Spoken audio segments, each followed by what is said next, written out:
Yami ira ama ira ina batadifu sefefu hesi soba grup rohani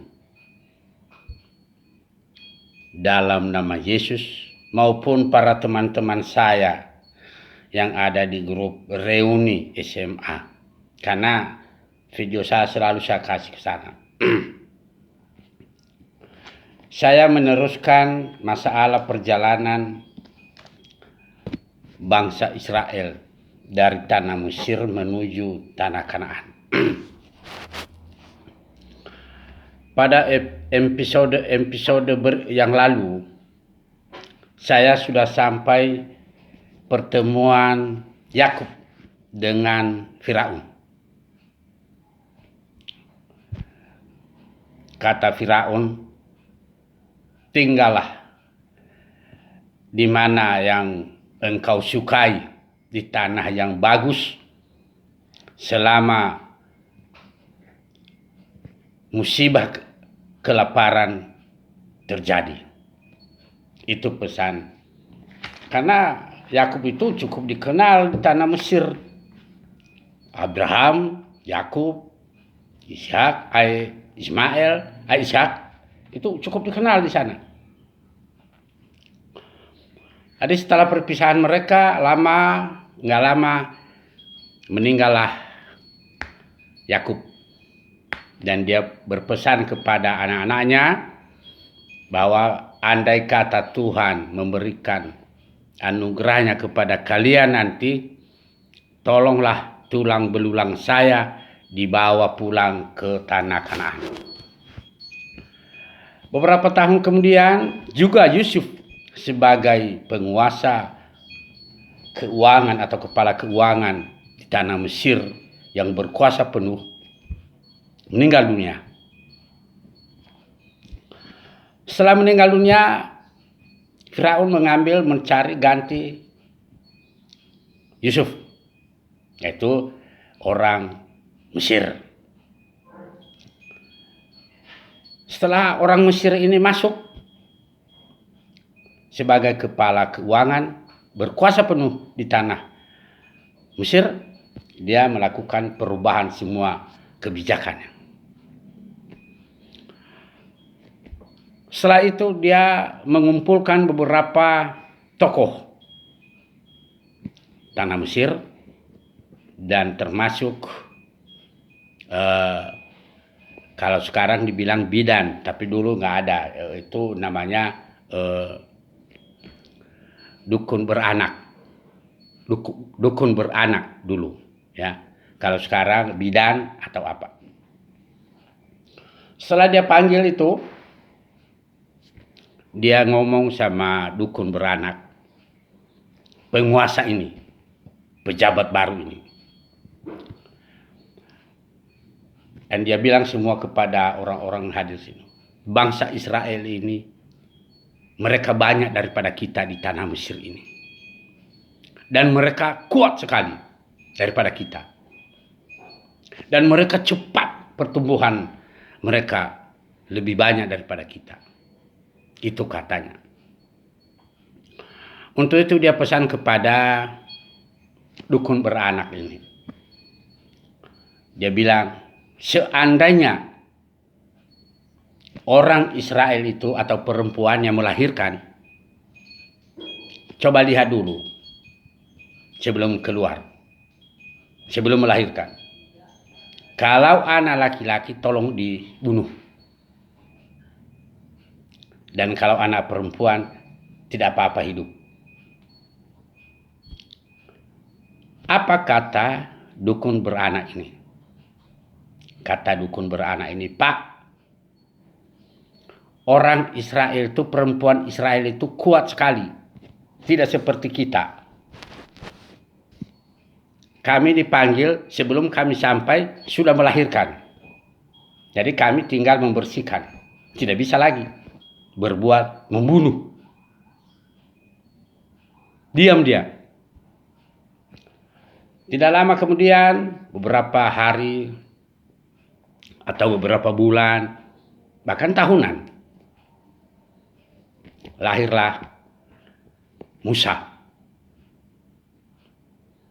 Nah, pada waktu itu tidak tahu kenapa, atau apakah ini suatu dorongan Tuhan kepada kepala keuangan ini, waktu Musa itu lahir, persis seperti kelahiran Yesus, supaya saudara-saudara tahu. Persis. Kepala keuangan ini dia memerintahkan semua. Waktu lahir itu baru katakanlah baru beberapa hari anak Musa ini lahir. Diperintahkan semua anak-anak Israel mulai dari 0 tahun, artinya yang baru lahir, sampai umur sekitar 2 tahun. Bunuh semua. Ini perintah, tidak boleh dibantah. Itu dilaksanakan. Ya, mungkin juga kuasa Tuhan memberikan kepada ibu daripada Musa ini, bikinlah berupa perahu kecil, ya saya nggak tahu, terbuat dari daun pandan atau apa, dan memang rapi, tidak bisa masuk air. Itu kuasa Tuhan. Dia bilang, letakkanlah di situ anakmu itu, dan besok jam-jam 8 atau jam 7 coba taruh di Sungai Nil, di tempat permandian putri Raja Firaun. Sementara ribu-ribu orang mencari anak Israel dibunuh. Nah, ya, makanya ini kuasa Tuhan, ya. Ada yang mengintai bahwa putri Firaun mau datang. Lalu dia sodorkan ke dalam air. Terampung-ampung datang putri Firaun. Apa itu? Disuruh pembantunya coba cari. Oh, ini anak. Baik. Ambil. Oh, cantik sekali, bagus sekali. Apa? Oh, laki-laki. Oh, ganteng sekali. Harus diambil.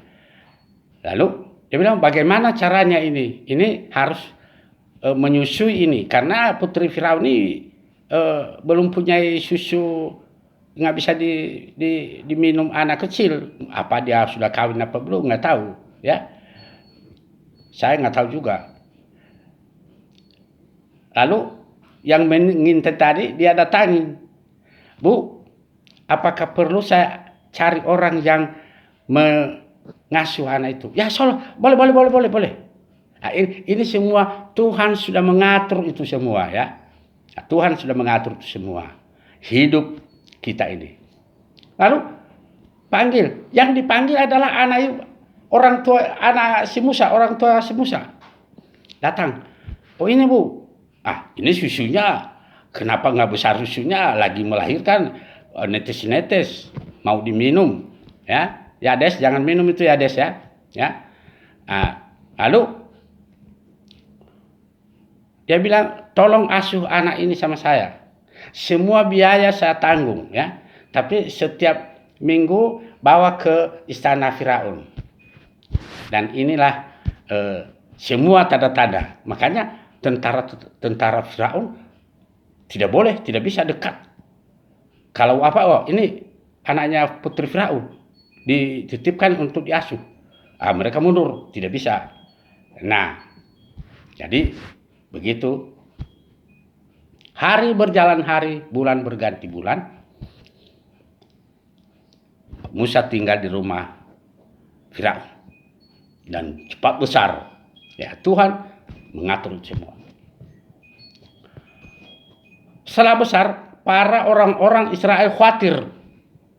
Jangan-jangan Musa ini nanti tidak tahu bahwa dia orang Israel. Suatu saat, udah besarnya dipanggil, dan dia bilang, saya bukan orang Israel. Itu Musa bilang, saya bukan. Saya orang Mesir. Saya anaknya Firaun. Akhirnya didatangkan ibunya, didatangkan semua tua-tua. Dia ambil ini dulu waktu kamu kecil, waktu kamu lahir, ini buktinya. Segala macam juga. Akhirnya ya mungkin juga Tuhan memberikan melunakkan hati dan pikirannya. Akhirnya Musa menerima. Dia bilang, oke, kalau begitu. Jadi Musa menerima bahwa dia orang Israel. Dan dia tetap tinggal di rumah Firaun dan tuan-tuan Israel memesankan, tolong selamatkan bangsa Israel. Itu saudara-saudara. Setelah itu berjalan. Jadi dia mengawasin pekerjaan paksa di sana, tidak tanggung-tanggung. Setelah Yusuf meninggal dunia, penderitaan bangsa anak-anak Israel di tanah Mesir luar biasa. Setiap hari ada yang meninggal, setiap hari dibanting terus, dan macam-macam siksaan. Jadi mereka teriak pada Tuhan, tolong Tuhan. Nah, jadi Musa, ada suatu saat Musa melihat orang Mesir ini membunuh orang Israel. Lalu dia datang, dia bunuh juga. Akhirnya dikuburin di pasir. Nah, ada orang melihat bahwa Musa telah membunuh orang Mesir. Begitu sampai ke istana Firaun, Firaun marah dan mau dibunuh Musa. Lari Musa. Jadi Bapak Ibu, ini bersambung nanti ya. Ini karena kekuatan memori HP tidak bisa sampai 20 menit. Sebentar lagi saya stop. Jadi melarikan diri Musa. Ya, melarikan diri. Jadi terus disiksa bangsa Israel. Bayangkan itu, penderitaan bangsa Israel di tanah Mesir. Selama 430 tahun bangsa Israel tinggal di Mesir, baru keluar menuju tanah Kanaan. Itu semua sudah ditakdirkan dan diatur oleh Tuhan pada waktu itu. Ya. Jadi kita sampai Musa melarikan diri karena Firaun mengejar dia.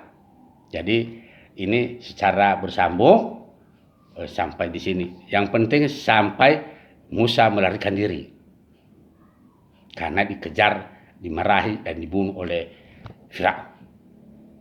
Terima kasih. Sampai ketemu minggu depan. Yahoo Luo hari Minggu ke Lobalangi Bang Lode. Amin.